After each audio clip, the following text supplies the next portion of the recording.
네, 국내 코로나19 신규 확진자 수가 95명 늘었습니다. 다소 감소세를 보이고는 있지만 여전히 수도권을 중심으로 산발적인 집단 감염이 이어지고 있는데요.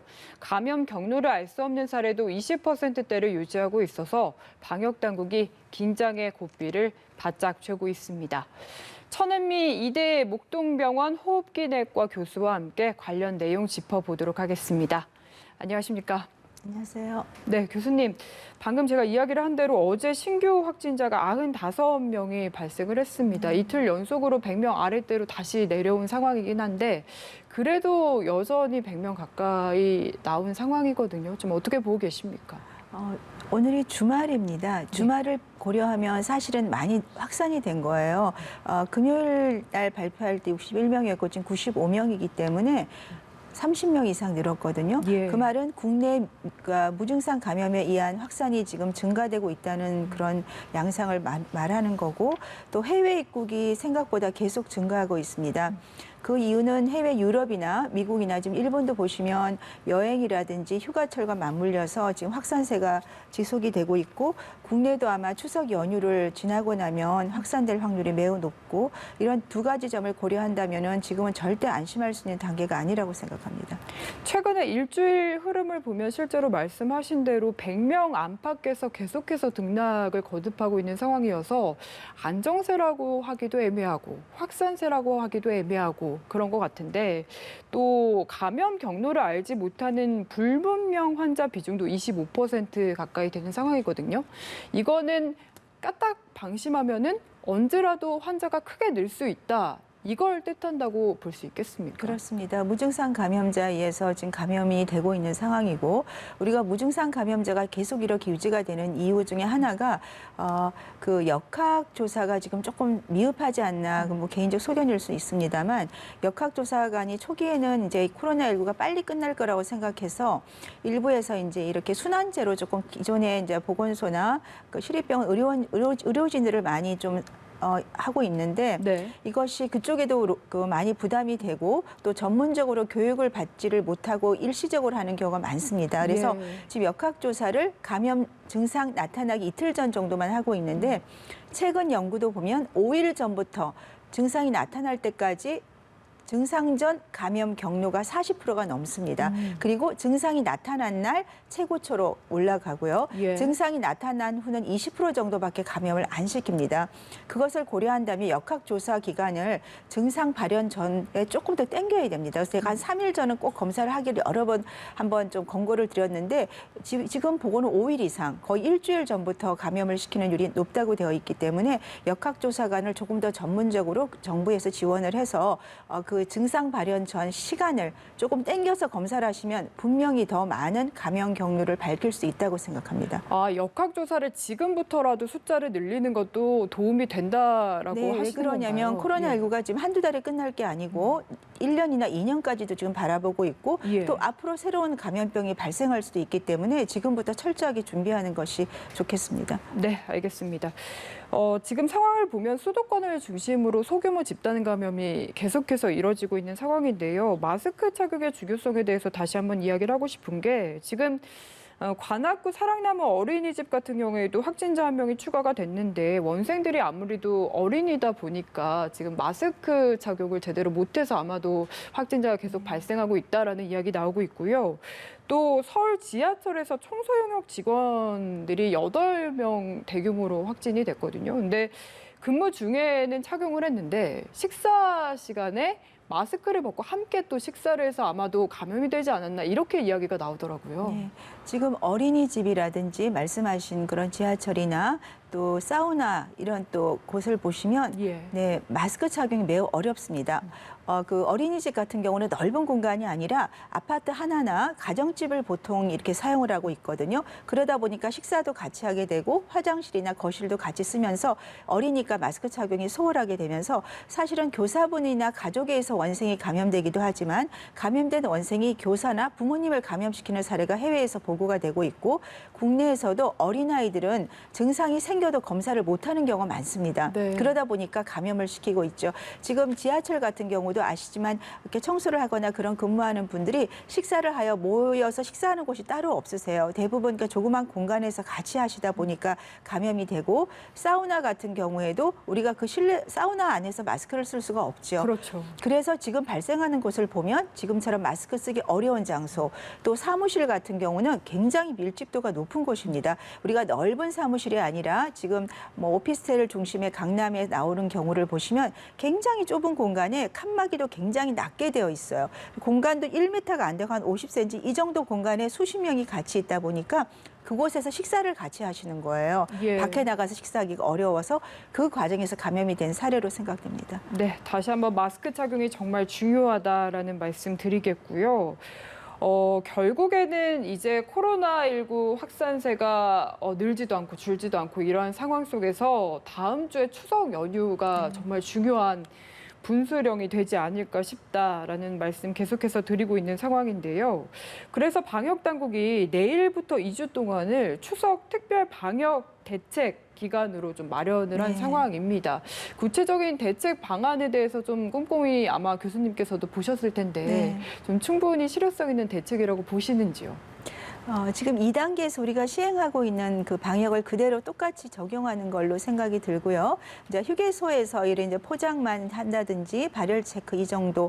하지만 공공시설은 또 인원을 좀 절반으로 줄여서 이용을 할 수 있게 조금 제한을 풀어주신 건 있고요. 뭐 PC방 같은 경우도 뭐 식사를 일부 할 수 있다고 하지만 저는 개인적으로 공공 대중 위험시설에서는 식사하는 것은 조금 안 했으면 좋겠습니다. 네. 특히 이제 연휴 기간 동안 집에서 식사를 하시는 경우도 있겠지만 나가서 가족끼리나 지인들 모임에 가서 식사를 하실 수가 있을 텐데 그 과정에서 감염이 되실 수가 있어요. 이 코로나19는 말씀드렸듯이 무증상 감염에 의한 게 40%가 넘는다고 말씀을 드렸습니다. 본인은 증상이 없어요. 특히 젊은 층이나 어린아이들은 무증상 감염이 많고 그 과정에 지인이나 가족이 감염되고 그 가족 감염된 분들이 사회생활, 직장이라든지 교회라든지 이런 데이케어 센터라든지 노령자나 고령자가 많은 곳에 또 감염을 시킬 수 있는 순환고리를 갖고 있거든요. 이번 추석 연휴는 가능하면 그냥 가족끼리 식사를 가능하면 집에서 하시고 여행지로의 그런 여행도 조금 자제를 하는 것이 좋을 것 같습니다. 네, 지금 보면 음식점이나 카페, 뭐 영화관 같은 경우에는 아예 문을 닫지는 않고요. 네. 수도권 같은 경우에는 뭐 거리 두기, 칸 띄우기 이 정도인데 이 정도 방안으로는 좀 잘 예방이 되는 건지도 사실은 걱정이 되는 부분도 있고 그렇다고 아예 문을 닫는 거는 또 경제 사정에 걱정이 되고 고민이 참 많습니다, 사실. 그러니까 영화관이나 관람하시는 곳은 마스크 착용을 꼭 하고요. 가능한 음식 섭취나 음료수는 안 드셨으면 좋겠고요. 예. 식당 같은 경우는 정부에서 제가 좀 지원이 된다면 칸막이가 저는 굉장히 유용하다고 생각해요. 저희도 지금 있죠. 네, 그러니까 학교에서의 감염이 적은 이유가 식사 때 칸막이에서 식사하고 바로 일어나 마스크를 쓰거든요. 예. 근데 식당에 가보시면 알지만 이렇게 개방이 돼 있어요. 그러니까 10명이 같이 모이면 얼굴을 마주 보니까 대화를 할 수밖에 없거든요. 그렇지만 칸막이로 2인 정도씩만 가려주신다면은 식사 기간 동안에는 음식이 식사만 하고 바로 나올 수가 있기 때문에 사실 이렇게 굉장히 좀 감염을 차단할 수 있는 요인이 된다고 생각합니다. 그래서 정부에서도 그 점을 조금 코로나19가 끝날 때까지 좀 그 점을 고려해서 칸막이 설치를 좀 한번 해보는 게 어떨까 생각합니다. 네, 알겠습니다. 어쨌든 코로나19 예방 위해서 뭐 추석 기간에 고향 방문까지 자제해달라라는 호소를 드리고 있는데 좀 아이러니하게도 추석 연휴에 강원도나 제주도 같은 숙박시설은 오히려 숙박 거의 예약률이 꽉 차 있다라는 이야기 지금 들리고 있는 상황이고요. 또 연휴 앞두고 전통시장 찾는 분들이 그렇게 많은데 또 마스크 같은 거 잘 착용하지 않고 찾는 분들이 계시다고 해서 생활 방역이 그 어느 때보다 중요한 시기가 아닐까 싶거든요. 좀 네. 어떻게 생각을 하시나요?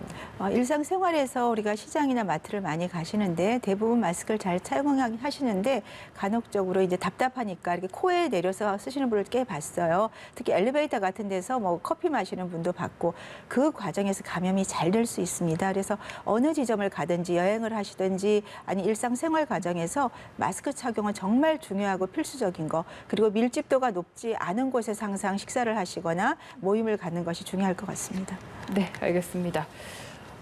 그리고 이 얘기 좀 해봐야 될 것 같은데요. 최근에 상온 노출 사고로 사용이 중지됐던 독감 네. 백신 이미 접종받은 사람이 324명으로 하루 사이에 100명이 더 늘어난 상황입니다. 근데 일단 이상 반응 보고는 없다고 하는데 또 반대로 백신 효과가 아예 없는 그런 맹물 백신 가능성도 있을 것도 같은데 좀 전문가로서 어떻게 보십니까? 네. 이번 같은 경우는 굉장히 없었던 경우이기 때문에 조금 여러 가지 문제가 있을 것 같습니다. 우리가 백신은 보통은 냉장 유통 상태로 이렇게 온도를 2도씨에서 8도씨 유지하는 것이 이제 일반적인 건데 예. 상온에 노출이 된 시간이나 그런 것이 아직 정확히 발표된 게 없습니다. 어느 정도 노출이 됐는지 그리고 이제 정부에서 검사를 하고 계시기 때문에 검사 결과에 따라서 백신을 재접종할 수 있을지 결론이 나올 것 같습니다만 만일에 그 노출된 그 접종 물량이 적은 용량이라면 저는 폐기하는 것이 좋을 것 같고요. 네. 뭐 그것이 100만, 200만 명분 이상이 된다면은 정부에서 좀 그 발표를 정확히 해주시면 국민들이 안심한 상태에서 재접종을 할 수 있게 해주시는 것이 좋을 것 같고요.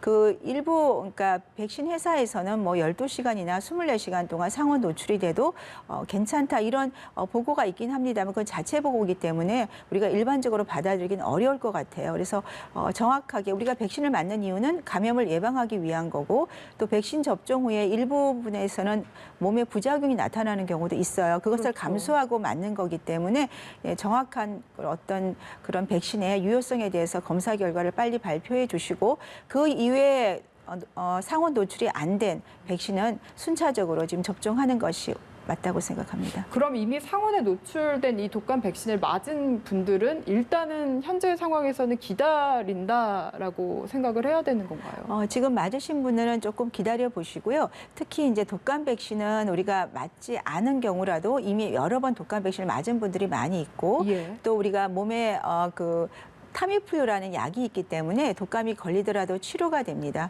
그런 면도 있고 그래서 사실은 이 독감과 코로나19가 가을에 이제 합해지면 문제가 될 거라 생각해서 이 독감에 대해서 관심들이 많으신데요. 네. 저는 개인적으로 독감은 그 진단 키트가 있어요. 근데 일본 같은 경우는 이제 개인이 쓸 수 있는 키트도 있거든요. 그래서 예. 아마 우리나라에서도 개발을 하고 있는 것 같아요.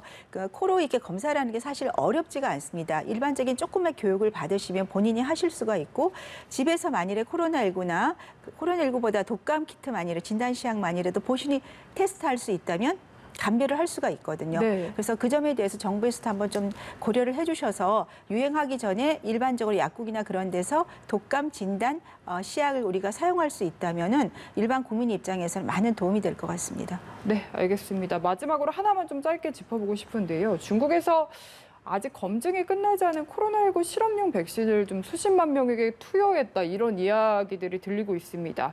추측을 해보자면은 아마도 좀 백신 성과를 빨리 내고자 하는 욕심이 아닐까 싶은데 좀 전문가로서 걱정되는 부분도 많으실 것 같고 어떻게 바라보고 계신지 개인적인 견해를 듣고 싶거든요. 네, 이제 중국이기 때문에 가능한 것 같습니다. 예. 우리가 이제 임상 시험이라고 하는 것은 그 동의를 다 구하고 맞아야 되는 건데 중국에서는 수십만 명한테 이미 접종을 했다. 그리고 특별한 부작용이 없다고 이렇게 이제 발표는 나와 있지만 공식적으로 이제 학술제 발표가 된 건 아니거든요. 그래서 그 점에 대해서는 조금 염려도 되지만 결과를 기다려 봐야 될 것 같습니다. 네, 알겠습니다. 지금까지 천은미 교수와 함께 코로나19 관련 상황 짚어봤습니다. 말씀 잘 들었습니다. 감사합니다.